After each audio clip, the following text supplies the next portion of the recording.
रात से मुझे बहुत बुखार है, बिस्तर में पड़ा हुआ था।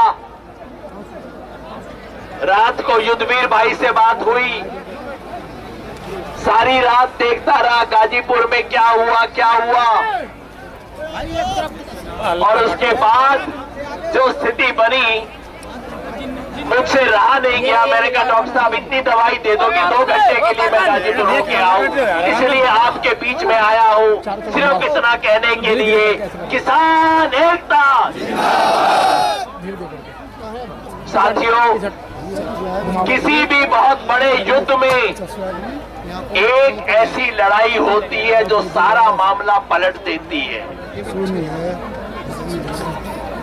हमने इतिहास पढ़ा था, दूसरे विश्व युद्ध में हिटलर आगे बढ़ता गया, जर्मनी, पोलैंड, चेकोस्लोवाकिया सब आगे बढ़ता गया। जब रूस में जाके पहुंचा तब असली लड़ाई हुई और वहां से हिटलर के पांव उखड़ने शुरू हुए तो उखड़ते गए, पीछे आता गया। जब इस देश में किसान भैया देख लो, हमें भी देख लो यार, इतिहास लिखा जाएगा तो ये कहा जाएगा कि गाजीपुर की जो लड़ाई हुई थी उसने किसान आंदोलन के इतिहास को पलट दिया। और वहां से जब इनके पांव उखड़ने शुरू हुए तो बस उखड़ते गए। पिछले 72 घंटे से जो षड्यंत्र रचा गया है इस देश में किसानों के साथ, किसान आंदोलन के साथ, वो षड्यंत्र क्या था? षड्यंत्र ये था कि एक मौके का फायदा उठाओ। 2 महीने से जो किसान आंदोलन शांतिपूर्ण तरीके से, जो ऐतिहासिक किसान आंदोलन दिल्ली के बॉर्डर पे चल रहा है, जिसके सामने सरकार के पास कोई तर्क नहीं है, कोई जवाब नहीं है, सरकार के पास नैतिकता नहीं थी, तो सरकार को बस सिर्फ एक वीडियो की जरूरत थी। जहां डंडा काम ना करे, लाठी काम ना करे, वहां वीडियो काम करती है आजकल के जमाने में। और मैं पिछले 2 महीने से अपने साथियों को बोल रहा हूं, मेरे भाइयों, कुछ ऐसी ऊंच नीच हमारे से ना हो जाए जिसकी वीडियो को ये 10 लाख बार चलाएंगे और किसान को बदनाम करेंगे। बस 26 जनवरी को इनको ये 2 वीडियो मिल गई। वो वीडियो हमारी नहीं थी, किसान की नहीं थी, किसान आंदोलन की नहीं थी, लेकिन इनके हाथ में बहाना लग गया। और उसके बाद षड्यंत्र ये था पिछले 72 घंटे का कि बस अब मौके का फायदा उठाओ और किसान आंदोलन को उखाड़ दो जड़ से। ये षड्यंत्र पिछले 72 घंटे से खेला जा रहा है। मैं आपसे पूछता हूं मेरे भाइयों और मेरी बहनों, पिछले 72 साल से इस देश में गणतंत्र दिवस मन रहा है। आप मुझे बताओ, क्या इससे पहले कभी भी आपने दिल्ली की सड़कों पे इतने ज्यादा तिरंगे देखे हैं क्या? हाथ उठा के बताओ, इससे ज्यादा तिरंगे देखे थे? गाजीपुर में हूँ, अभी बात करता हूँ। जिंदगी में मैंने कभी इतने तिरंगे नहीं देखे 26 जनवरी को। और जो किसान लाखों तिरंगे लेके दिल्ली में घूम रहा है, उसके ऊपर आप आरोप लगाते हो कि उसने तिरंगे की बेअदबी की। डूब मरो शर्म से। यह षड्यंत्र था इनका। तिरंगे लेके दिल्ली की सड़कों पे उतरने वाले किसान को तिरंगे का दुश्मन बताते हो, किसान को देशद्रोही बताते हो। मोदी जी सुन लो साफ, योगी जी सुन लो साफ, जिस दिन किसान देशद्रोही हो गया ना, उस दिन ये देश बचेगा नहीं।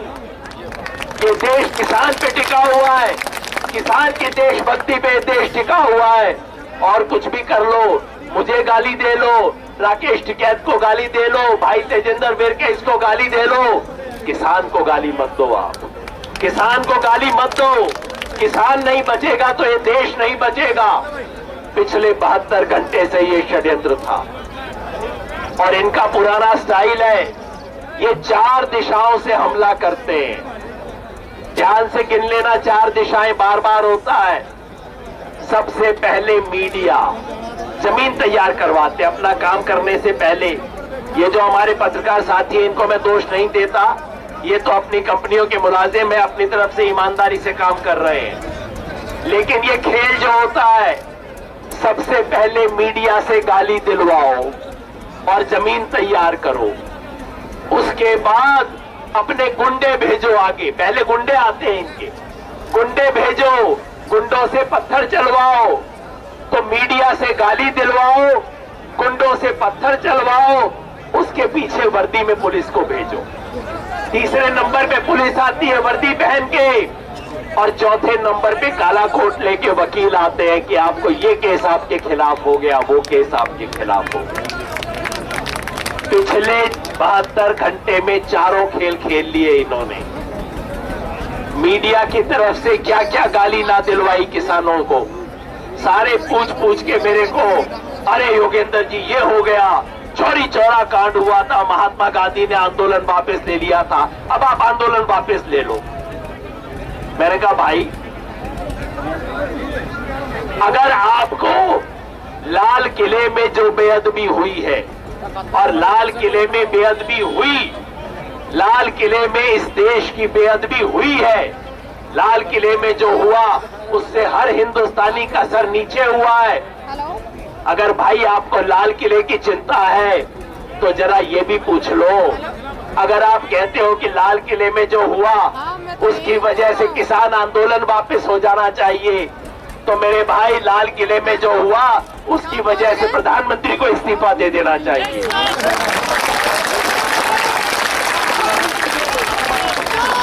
मान लिया कि हमारे कुछ किसान ट्रैक्टर लेके रिंग रोड पे आ गए, मेरी गलती है, मेरे को सजा दे दो, विर्क को सजा दे दो, राकेश टिकैत को सजा दे दो। लेकिन मेरे भाई, वो वाले लोग लाल किले के अंदर कैसे घुस गए? किला है ना वो तो, अरे लाल किला कोई सरकारी बिल्डिंग नहीं है जिसके 100 गेट होते हैं, किला है।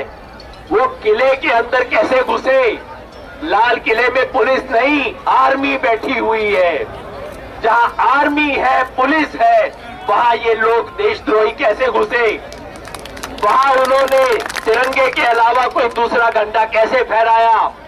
और उस टाइम पुलिस बैठी हुई क्या कर रही है? पुलिस बैठी हुई क्यों दिख रही है? जो पुलिस कल शाम को मेरे बड़े भाई राकेश टिकैत को कहती है तुम्हारे खिलाफ कार्रवाई की जाएगी, भागो यहां से, नहीं तो वो पुलिस वहां पे कुर्सी पे क्यों बैठी हुई थी लाल किला के अंदर? जवाब दे इसका मोदी जी। तो पहला सवाल मीडिया ने उठाया। मैंने मीडिया वालों से कहा भाई थोड़ा सा हिम्मत करके ये भी पूछ लो ना कि ये दीप सिद्धू कौन है? ये दीप सिद्धू प्रधानमंत्री के साथ फोटो कैसे खिंचवाता था? अमित शाह के साथ फोटो इसकी कहां से आई थी? जरा ये सवाल पूछने की भी हिम्मत कर लो मीडिया वालों। तो पहली दिशा से हमला मीडिया से गाली, किसान देशद्रोही, किसान ने ये कर दिया, आंदोलन वापस लो, आंदोलन वापस लो, आंदोलन वापस लो। उसके बाद गुंडों से हमला। मैं बताना चाहता हूं, सबको अभी सूचना नहीं होगी, आज शिंगू बॉर्डर में बीजेपी आरएसएस लोगों ने अपने 400 गुंडों से शिंगू बॉर्डर के ऊपर अटैक करवाया है। और आप सुन लेना, मैं अभी एनडीटीवी की खबर देखते हुए आ रहा था, पहले 200 गुंडे इकट्ठे हुए, 400 गुंडे इकट्ठे हुए, दिल्ली की तरफ से शिंगू बॉर्डर की तरफ चलते गए, पुलिस ने नहीं रोका उनको। 2 किलोमीटर का फासला है, 2 किलोमीटर पैदल चलने दिया, पुलिस ने रोका नहीं उनको। वो अपने साथ माइक सिस्टम की गाड़ी लेके जा रहे थे, गाड़ी को भी नहीं रोका। जिस इलाके में कोई गाड़ी नहीं चल सकती, वहां पे इन गुंडों को अपनी गाड़ी लेके जाने दिया पुलिस ने। और जब वहां पहुंचे तो इन्होंने शिंगू बॉर्डर पे पथराव शुरू किया। और अब मीडिया इसको कैसे दिखा रहा है? स्थानीय लोगों और किसानों के अंदर टकराव हुआ। अरे भाई, कोई स्थानीय लोगों से टकराव नहीं हुआ, ये बीजेपी आरएसएस के गुंडे थे, ये बिना वर्दी में आए हुए गुंडे थे। इन गुंडों के साथ इन गुंडों ने हमला किया किसानों पे, सच्चाई ये है। और ये किसी नाम का ना लो भाई, किसान एकता का नारा बस अभी तो। और तो एक हमला, पहला हमला मीडिया से, दूसरा हमला गुंडों से, उसके बाद आएगी पुलिस। जैसे आई यहां के ऊपर, यहां पे पुलिस आई और जिस तरह से आप लोगों ने उसका मुकाबला किया, ये इतिहास के पन्नों में लिखा जाएगा। मैं अपने बड़े भाई राकेश टिकैत को, अपने भाई तेजिंदर बिर्द को और तमाम साथियों को बधाई देता हूं, आपने जिस तरह से पुलिस का मुकाबला किया है। तीसरी पुलिस, सत श्री अकाल। और चौथा, काले कोट वाले पुलिस के वकील के मुकदमे। अब क्या कह रहे हैं, यूएपीए लगाएंगे, सब पे मुकदमा लगा दिया, इन पे भी मुकदमा है, मेरे पे भी मुकदमा है, सबके ऊपर मुकदमा लगा दिया है। मैंने कहा बहुत अच्छी बात है भाई, मुकदमे लगाओ। लुकआउट नोटिस दिया। लुकआउट नोटिस किस पे होता है, कोई भगौड़ा जब देश छोड़ के भागने लगता है, उसको एयरपोर्ट में रोकने के लिए, उसको देश छोड़ के भागने पे रोकने के लिए लुकआउट नोटिस दिया जाता है। तो हम लोगों के बारे में लुकआउट नोटिस दे रही है पुलिस, कहती है। मैं दिल्ली पुलिस से अनुरोध करता हूं, भाई लुकआउट की कोई जरूरत नहीं है, यहां से लुकआउट कर लो, मैं तुम्हारे सामने खड़ा हूं। कौन सा लुकआउट करोगे तुम? कोई राकेश टिकैत ये देश छोड़ के नहीं भाग रहा, कोई तेजिंदर बिर्द ये देश छोड़ के नहीं भाग रहा। यहीं पे है, मेरा देश है, तुम्हारे बाप का देश नहीं है, मेरा देश है, यहीं पे रहूंगा, यहीं लड़ूंगा। लुकआउट नोटिस देते हो हमारे बारे में। तो इन तमाम लोगों को पुलिस का जो खेल खेला जा रहा है उसके बारे में, तो ये 4 दिशाओं से हमला हो रहा है मेरे दोस्तों, और किसानों ने इन चारों हमलों का जवाब दे दिया है। तमाम नेता हमें समर्थन देने के लिए आ रहे हैं। समर्थन देने वालों का सबका स्वागत है, जिस भी झंडे से हो, जिस भी उसमें हो, किसान के पीछे कोई खड़ा हो, सबका स्वागत है। तो दोस्तों मैं आपको कह रहा था कि 4 दिशाओं से किसान पे पिछले 72 घंटे में इनमें हमला किया। हमारे साथी भी बीच बीच में थोड़े से मायूस हो गए, हो जाता है कई बार, साथी मायूस भी हो जाते हैं हमारे। लेकिन एक बात बताता हूं, कल आपने जिस तरह का संघर्ष किया है, उससे पूरे देश के किसान में हिम्मत दोबारा आ गई है। सारे किसान उठ उठ के चलने शुरू हो गए हैं। और मेरे भाई राकेश टिकैत जी, बढ़िया भाई पीछे बैठे हैं, राकेश टिकैत जी, आपके 4 बूंद आंसू ने, मेरे भाई राकेश टिकैत के 4 बूंद आंसू ने किसान के ऊपर जो कलंक लगा था उसको 4 बूंद से धो दिया है आपने, खत्म कर दिया है। अब किसान बैकफुट पर नहीं है, अब किसान पीछे नहीं है। हमने खुद बोला है, आप मेरे को बताओ देश का कौन सा आंदोलन है जो ये काम करता है। हमने कहा कि लाल किले में जो हुआ, जो दिल्ली की सड़क पे हुआ, हमने नहीं करवाया, किसान आंदोलन ने नहीं करवाया। 14 जनवरी को, यानी कि आज से 2 हफ्ता पहले, कोई संगठन था जिसने कहा था कि जाके इंडिया गेट पे खालिस्तानी झंडा लगाओ। हमने प्रेस कॉन्फ्रेंस करके कहा था ये लोग किसानों के दुश्मन हैं, इनके साथ हमें नहीं रहना है। हमने नहीं करवाया, लेकिन फिर भी हमने कहा कि इसकी नैतिक जिम्मेवारी हम स्वीकार करते हैं। आप मुझे बताओ मेरे दोस्तों, कौन सा आंदोलन इस देश का है जिसने जो ना किया उसकी भी जिम्मेवारी कबूल करता है। सिर्फ किसान आंदोलन ने एक बड़ा दिल दिखाया और कहा कि हमने जो नहीं किया, लेकिन दरी हमने बिछाई थी, उसके ऊपर अगर तांडव हुआ तो दरी बिछाने के नाते हम अपनी जिम्मेवारी स्वीकार करते हैं। और हमने कहा कि 30 जनवरी को शहादत दिवस है, 30 जनवरी को हम एक उपवास रखेंगे, संकल्प लेंगे, हम अपनी जिम्मेवारी स्वीकार करते हैं। तो देश का कोई आंदोलन नहीं है, किसानों को छोड़ के कोई आंदोलन नहीं होगा जिसमें कोई नेता लोग कहें कि जो मैंने ना किया उसकी भी जिम्मेवारी मैं कबूल करता हूं। लेकिन इस किसान आंदोलन ने ये किया है। इस सब के बावजूद सरकार सोच रही है कि तोड़ लेगी हमारे को, तोड़ने में सफल नहीं होगी मेरे भाई। तो आखिर में मैं आप सबसे बस एक दो अपील करना चाहता हूं। इस मंच के माध्यम से और मीडिया के माध्यम से मेरी आवाज जहां जहां तक पहुंच रही हो, देश के हर किसान के घर में पहुंच रही होगी, उसको मैं अपील करना चाहता हूं। पिछले 2 महीने देश के सब किसान आए, देखने भी आए, समर्थन करने भी आए, लंगर खाने भी आए, थोड़ा बच्चों को घुमाने के लिए भी ले आए थे। लेकिन आज आपकी जरूरत है। देश के किसान के जिस जिस घर में मेरी आवाज जा रही है, मेरे किसान भाइयों बहनों, आज अपनी फैमिली के एक मेंबर को यहां भेजो। आज आंदोलन को जरूरत है।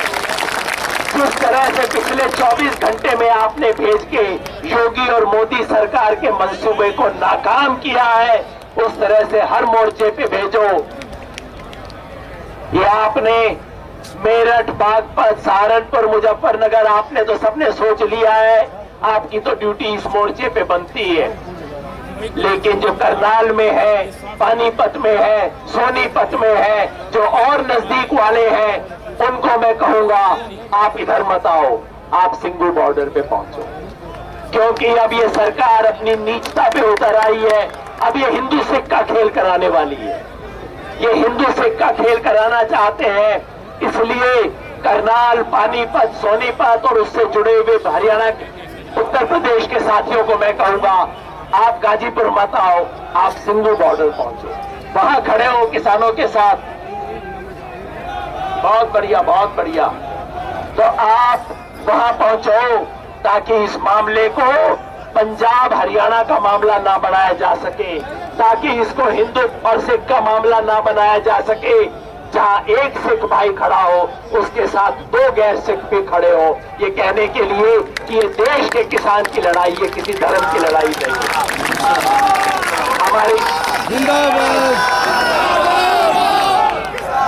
हमारे टिकरी बॉर्डर पे हरियाणा के बहुत साथी पहले से बैठे हैं। वहां हरियाणा भी है, पंजाब भी है। शाहजहांपुर मोर्चा जहां मेरी ड्यूटी लगी हुई है, वहां पे भी मैं कहूंगा भाई, ये भिवानी के लोग, नारनौल के लोग, रेवाड़ी के लोग, गुड़गांव के लोग और उसके आसपास पूरे राजस्थान के साथी, जयपुर, दौसा, झुंझुनू, सीकर, आप सब लोग शाहजहांपुर पहुंचो। अगले 3 दिन के अंदर पिछले 72 घंटे में जो षड्यंत्र हुआ है, उसको तोड़ने के लिए अगले 72 घंटे में अब हमें सब कुछ ठीक करना है। धार मुड़ गई है, अब बस स्पीड इसकी बढ़ानी है। गाड़ी तो मुड़ गई है, षड्यंत्र असफल हो गया है, और अब इसकी स्पीड बढ़ानी है। तो देश के हर किसान के घर से एक एक साथी इस मोर्चे पे पहुंचेंगे, मोर्चे को मजबूत करेंगे और इस देश को बताएंगे आप कुछ भी कर सकते हो, किसी को भी बदनाम कर सकते हो। इस देश में किसान को बदनाम नहीं कर सकते, किसान को देशद्रोही नहीं बता सकते। और इस पे एक बात सुन लो मोदी जी, योगी जी, सब लोग सुन लो, किसान अपमानित होके और हार के इस मोर्चे से वापस कभी नहीं जाएगा। कुछ भी हो जाए, किसान हारेगा नहीं, किसान अपमानित नहीं होगा, और अब किसान जीत कर ही जाएगा और कोई रास्ता हमारे पास नहीं है। तो आखिर में मैं गुरु गोविंद सिंह का एक शब्द बोल देता हूं आपको, 2 पंक्ति। गुरु गोविंद सिंह कहते हैं, उन्होंने अपने हाथ से लिखा था ये शब्द, वो कहते हैं देह शिवा वर मोह अहे। मतलब शिव जी भगवान को याद करते हुए कहते हैं, भगवान शिव, अगर तूने मुझे कोई भी वर देना है तो ये वाला वर दे। देह शिवा वर मोह अहे, शुभ कर्मण से कबहू न डरूं, शुभ काम करने से कभी मैं टालू ना, कभी डरूं ना उस रास्ते से, कभी उस रास्ते से मैं डिगू ना। न डरो जब अड़ सही आगे रहो, अड़ी मतलब दुश्मन, अगर दुश्मन के सामने कभी खड़ा हूं तो मैं डरूं ना। और आखिर में क्या कहते हैं, निश्चय कर अपनी जीत करो। तो मिलके सब लोग बोलेंगे निश्चय कर अपनी जीत करो। भारत माता की, भारत माता की। किसान एकता जिंदाबाद, किसान एकता जिंदाबाद, किसान एकता जिंदाबाद। मैं कहूंगा लड़ेंगे और जिसने जीतना है वो बोलेंगे जीतेंगे, लड़ेंगे जीतेंगे, लड़ेंगे जीतेंगे। बहुत बहुत धन्यवाद। अब हमारे बीच में 6-3 वाला अपना Press the bell icon on the YouTube app and never miss another update.